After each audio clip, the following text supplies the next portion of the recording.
better blue. One lovely morning, Thomas was just waking up from a nice long sleep. The Fat Controller approached him in the sheds. Thomas, Bill and Ben are currently out of commissions and will need some repairs. Instead of having you do your branch line duties as usual, I'll have you work at the quarry for the day. Another engine will be sent to work alongside you shortly. Yes, sir. I'll be on my way, sir.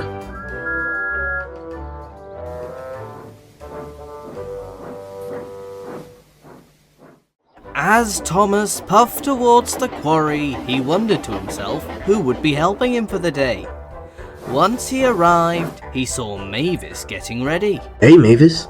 Long time no see. Well, I'll be, if it isn't Thomas the Tank Engine. How have you been since we last spoke? Nothing new, really. Just managing the quarry and keeping those two troublemakers in check. Speaking of those two, I'm sure that's why you're here, right? You betcha.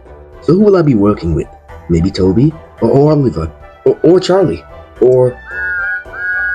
Oh, great. It's him. Just then, Wilbert the Blue Austerity Engine arrived at the quarry. When he stopped, he locked eyes with Thomas, who also glared back. Mavis looked between the two. She was puzzled.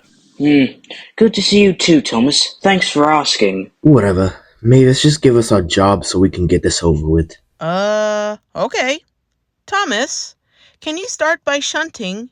And Wilbert, can you fill up those empty trucks over there, I guess? Without another word, the two blue engines crossly looked away from each other and began working. Every time they passed by, they gave a nasty look.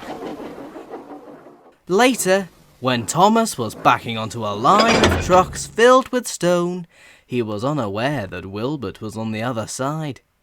As he tried to pull away, he felt the weight, giving Wilbert a startle. Ah! What's happening? Why is this train so heavy? Wait, Thomas? Wilbert? What on earth are you doing? This is my load of stone. Well, I'm already committed to moving it, so get lost. Rubbish! Not a chance! The two attempted to pull the load of stone from each side, but he got nowhere. Mavis quickly noticed and went to break it up. Hey! Quit fooling around and do your jobs.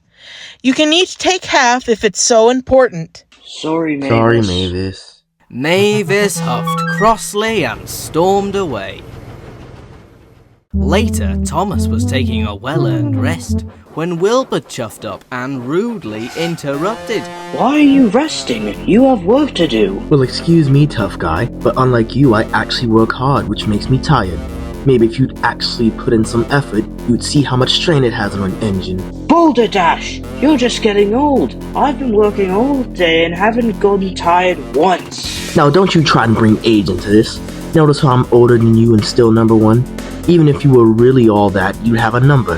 But guess what? You don't. Wilbert looked at his cab and saw he had no number. Well, at least I didn't run into the station master's house during breakfast. Well, at least I'm not the one pretending to be as good as me. As good as you? Pa, I'm way better than you'll ever be. Better my cab. I'll show you just how better I can be. Challenge accepted. Just then, Mavis approached the arguing two engines. Hey, chatterboxes. There's a load of stone that needs to go to Hot Trot. I need one of you to go deliver it. I'll do it. If that's how it's gonna be, then you can double-head it. Honestly, you guys are acting worse than Bill and Ben. As Mavis rolled away, the two tank engines glared at each other. I call dibs on being in front. Whatever. The two backed onto the train of stone and set off. The ride went smoothly at first, but soon enough the two began their nonsense again. Ow, hey, quit bumping me. I'm not bumping you. Stop being so slow and move faster. Oh, really? Slow am I? We'll take that. Oh, that's how it is? Well, how about this? The two engines continued to biff and bash each other as they went along.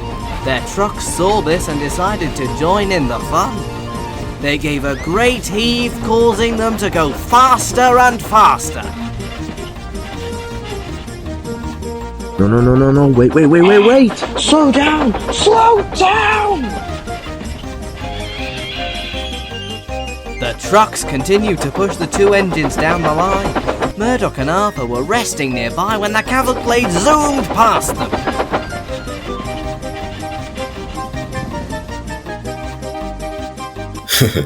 Tank engines, am I right? Oi. Oh, right. Whoa! Then there was trouble. A bend was entering sight and the two engines couldn't slow down. Oh no! Brace yourself, Thomas!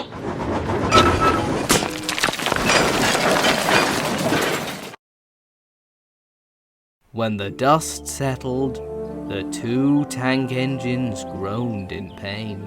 Bust my buffers. Fizzling fireboxes! I should have known where that sound came from. Came a familiar voice. Just then, the Fat Controller arrived with Mavis. Sir, we can explain. You see what happened, what? I do not want to hear it. Mavis told me everything.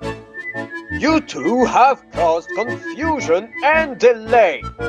She told me how you two spent most of the day arguing about who's the better blue engine instead of working. If you two want to be really useful, then you need to learn to work together. Put your differences aside. The color of your liveries does not define your status amongst other engines. Do I make myself clear? Yes, sir. Sorry, sir. Good. Once you're back on the rails, you return back to the quarry to finish your job. And you will work together. Wilbert and Thomas looked at each other quietly. Later at the quarry, Thomas and Wilbert worked their hardest. Now working together, work got done quickly and before long the quarry was back in order by the time Bill and Ben arrived. Nice job, Wilbert. Working with you is actually really fun. Yeah, we did so well that we finished 10 minutes early. Well, if there's one we've learned today, it's that you're both the better blue tank engine. Now that I can agree. Count me in. Thomas and Wilbert have been good friends ever since and agreed to never argue about their blue paint.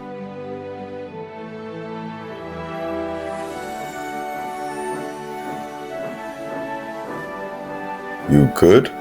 Yeah, just a long day is all. Come on, let's get some rest.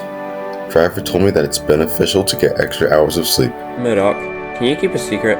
Of course. What's the tea? Well, it's kind of a long story, actually.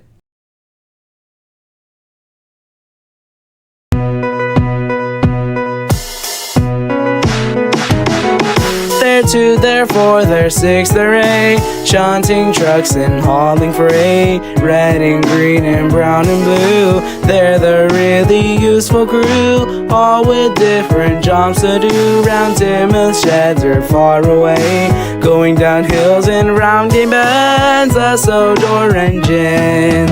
Thomas, he's cheeky and loads of fun. James, he thinks his paint will shine. Percy is the prankster here. Gordon, he thinks he knows it all. Emily really knows her stuff. Henry just wants to come along. Edward just wants to do his work. Toby, he is wise and old. Let's go.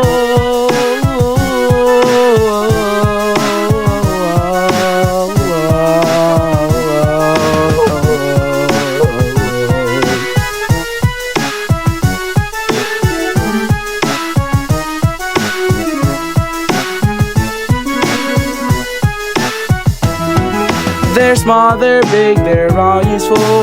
pulling trains in rain or shine, narrow, miniature, and standard gauge. They're all really useful too, doing all their jobs all day. Round Timoth's sheds are far away, towards the station and over the bridge. The engines of Sodor, they're green, they're blue, they're red and gray, hauling goods and tourists too. Rexpert, Mike, Frank, and John too. They're small but strong, is very true, running up and down the fell, round Crovan's Gate and Scarlovey Road. Scarlow is their handle, Coldy too, the engines of Sodor.